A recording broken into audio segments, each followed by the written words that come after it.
Oiê, nós voltamos e hoje nós vamos falar sobre gimnospermas e angiospermas. Vamos lá. Começar primeiro pelas gimnospermas. As gimnospermas apareceram logo depois das pteridófitas e assim como as pteridófitas, as gimnospermas também têm são plantas vasculares, elas já apresentam xilema e floema. Elas têm raiz, caule e folhas. E aí a novidade evolutiva que a gente tem aqui na gimnosperma é que elas têm ramos especializados na produção de esporos. Então, lá no caule, alguns ramos são especializados na produção desses esporos, formando gametófito. Então, aqui a gente tem uma reprodução no ciclo de vida dela, a gente tem já uma reprodução sexuada. Uma reprodução sexuada e uma reprodução assexuada. As gimnospermas são fanerógamas, ou seja, elas têm órgãos reprodutores visíveis. Então, quando a gente vê um pinheiro, por exemplo, o que a gente vê o estróbilo é um órgão reprodutivo visível. Elas são espermatófitas, ou seja, tem a presença de sementes. Lá no pinheiro também, quando a gente vê o pinhão, aquele pinhão não é um fruto, aquele pinhão é uma semente. Então, as gimnospermas têm a presença de semente também. Vamos ver aqui o ciclo reprodutivo. Então, como eu falei para vocês, a gente tem um ciclo reprodutivo que é dividido em um ciclo reprodutivo sexuado e um ciclo reprodutivo assexuado. A gente tem uma planta de pinheiro lá, e aí a gente tem os estróbilos dela, e a gente tem os ramos também, que são produtores de gametófito, né? Então, a gente tem esse cone. Dentro desse cone, a gente tem células, tem o óvulo, que tem o megasporângio, eles sofrem meiose, então se sofre meiose, forma 4 células com um número reduzido de cromossomos, e aí formam 4 megaesporos. Um desses megaesporos se degenera e forma o gametófito feminino. Então, a gente tem aqui o gametófito feminino, e aí ele vai se evoluir em arqueogônio, que a gente vai ter dentro desse arqueogônio o ovo.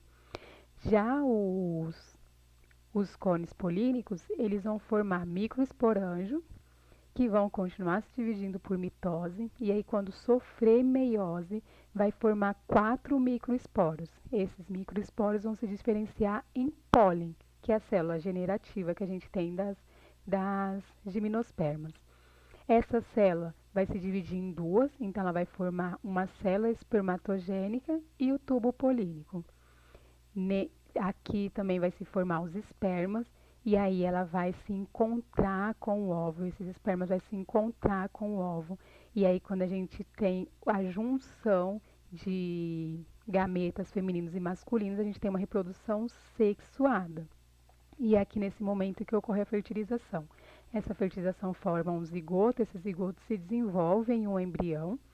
Esse embrião ele tem um núcleo e aí nesse núcleo se forma uma semente. Essa semente do núcleo cai na terra e aí forma o esporófito, que é um broto dessa planta. Então vai se desenvolver, esse esporófito vai se desenvolver em uma nova planta. Essa reprodução aqui do esporófito é uma reprodução assexuada, ou seja, foi um esporo que caiu na terra e formou esse broto. Não teve encontro de gametas, então não tem, a gente não chama isso de reprodução sexuada, e sim de reprodução assexuada. Então, nas gimnospermas a gente tem no ciclo reprodutivo um ciclo de esporófito, que é a reprodução assexuada, e um ciclo do gametófito, que é a reprodução sexuada.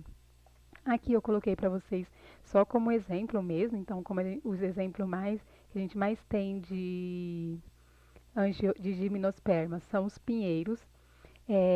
Aqui a gente tem o pinhão, mostrando aqui, o pinhão ele é a semente, e esse daqui é o nosso estróbilo, que é a parte reprodutiva dessa flor e dessa planta, e essa parte reprodutiva é visível, a gente consegue ver essa parte reprodutiva.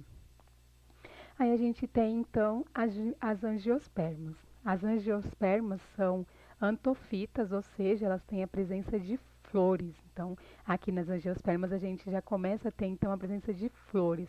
Elas são amplamente diversificadas.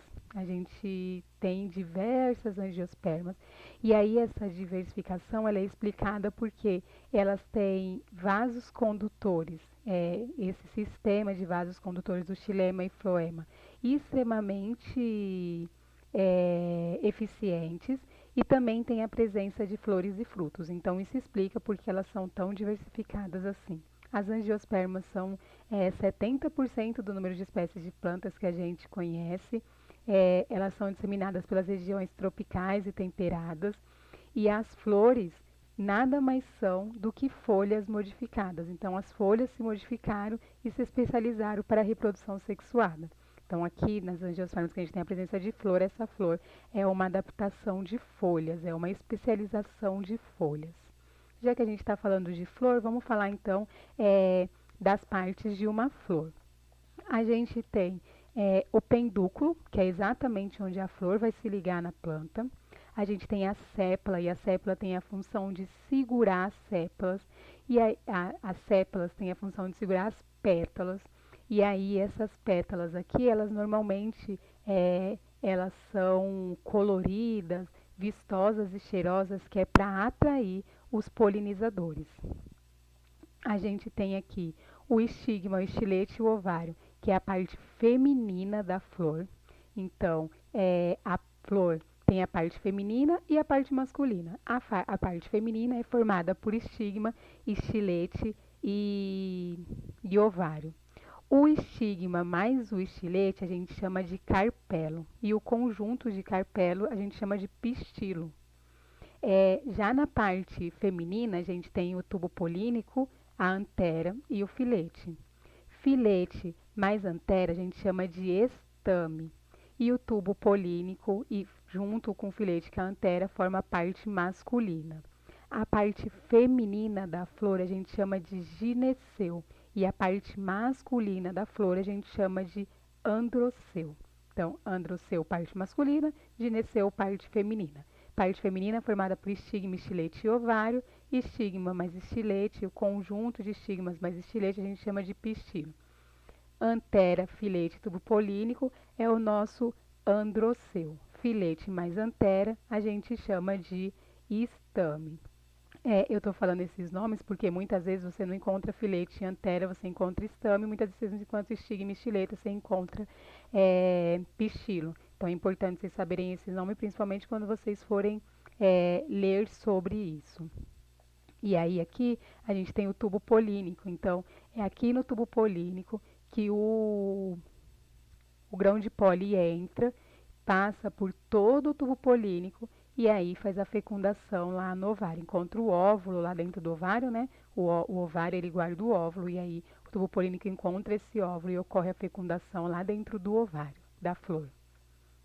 Quando a gente vê algumas coisas, a gente não sabe diferenciar o que é um fruto e o que é uma fruta. O que é o fruto? O fruto é tudo aquilo que se originou do ovário do ovário da flor. Como que acontece? Então, a gente tem lá polinização, que eu falei para vocês que ocorre. Então, o grão de pólen germina lá dentro do carpelo, forma o tubo polínico. Esse tubo polínico garante que ocorra a fecundação, como eu já falei para vocês. E aí, lá dentro do óvulo, então, se forma a semente. Lá no ovário, vai ter uma hipertrofização. Essa hipertrofização vai dar a origem ao fruto. Então, o fruto é tudo aquilo que se originou do ovário da flor. A gente tem uma diferença, aqui a gente tem um exemplo de um fruto, e aí o fruto é sempre formado por um pericarpio mais a semente. E aí o pericarpio ele é dividido em epicarpio, endocarpio e mesocarpio. Isso aqui é da onde eles se originaram. Então, o epicarpio tem origem externa ao ovário. O endocarpio o mesocarpio se originou do meio do ovário e o endocarpio se originou da parte interna do ovário. E a gente tem mais a semente. Então, isso é um fruto composto por pericarpio mais semente. E aí a gente então tem o que são fruto e o que são fruta. Fruta é tudo aquilo, a parte comestível que vieram da flor. E aí a gente também tem muito costume de chamar de fruta aquilo que é adocicado, que a gente tem um sabor, que a gente come e a gente gosta. É suculento, isso é fruta. Mas nem toda fruta é um fruto. porque nem sempre essa fruta ela se originou dentro do ovário. E aí, quando ela não é uma fruta, a gente chama de pseudofrutos. Então, aqui eu coloquei para vocês alguns exemplos de pseudofrutos, que a gente tem a castanha do caju. É, a castanha do caju é a semente, a castanha do caju é o fruto, a, o caju a gente chama de fruta, a gente come aquela parte comestível, suculenta, adocicada, mas isso não é fruto, isso é fruta. No abacaxi, por exemplo, a gente nem come a fruta, né? Porque a fruta está na casca do abacaxi. Então, que a gente come, a gente não come o fruto está na casca do abacaxi, a gente acaba comendo a fruta. O morango, cada pontinho preto que a gente tem no morango é um fruto. Cada pontinho preto foi originado do ovário. Aquela parte comestível dele que a gente come, que a gente se alimenta, é uma fruta, mas nem é um fruto. E aí, em contrapartida, tem algumas coisas que a gente não chama de fruta, que são frutos que se originaram do ovário da flor. Então, a gente tem aqui como exemplo o tomate, a berinjela, a abobrinha, o pepino, o pimentão. Mas a gente também tem a abóbora, tem diversas outras coisas, chuchu, outras coisas que não estão aqui também presentes, que se originaram do ovário da semente. E aí, então, por causa disso, eles são frutos, porque eles foram originados do ovário da semente. As angiospermas, a gente classifica elas em monocotiledôneas e dicotiledôneas. E aí, essa classificação a gente faz observando a semente, a folha, o caule, as raízes e as flores, porque vai ter diferença de uma dicotiledônea para uma monocotiledônea. Não vou falar para vocês qual é a diferença, por quê? Porque é a atividade de vocês dessa semana. Então, vocês vão pesquisar essas diferenças entre uma monocotiledônea e uma dicotiledônea e vão fazer a atividade da nossa semana. Era isso que eu tinha para falar para vocês. Agradeço enormemente a presença de vocês e a gente se encontra no Teams. Beijos!